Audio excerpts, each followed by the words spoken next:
শরীর বেশি দিন টিকবে না। একেতে ব্যায়াম নাই, দ্বিতীয়ত খাওয়ার নিয়ম নাই, তৃতীয়ত ঘুমের নিয়ম নাই, আবার দ্বিতীয়ত হলো মানসিক স্ট্রেস।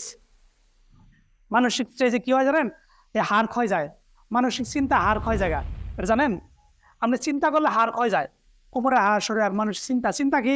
ছেলে বড় হয়ে গেছে, চাকরি হয় না, মেয়ে বড় হয়ে গেছে, বিয়ে দিতে হবে, বাড়িতে আমি একটা বিল্ডিং করেছি, আরেকটা বিল্ডিং করতে হবে, তার জমি এক কাটা কিনছে, আরেক কাটা কিনতে হবে। এগুলো কোনো চিন্তা হলো বলেন তো? হ্যাঁ, এগুলো কোনো চিন্তা হলো? এগুলো চিন্তা নিজে নিজে তৈরি করলাম না। এই চিন্তাগুলোতে শরীরে হাড় পর্যন্ত ক্ষয় যায়, লিভার নষ্ট হয়ে যায়।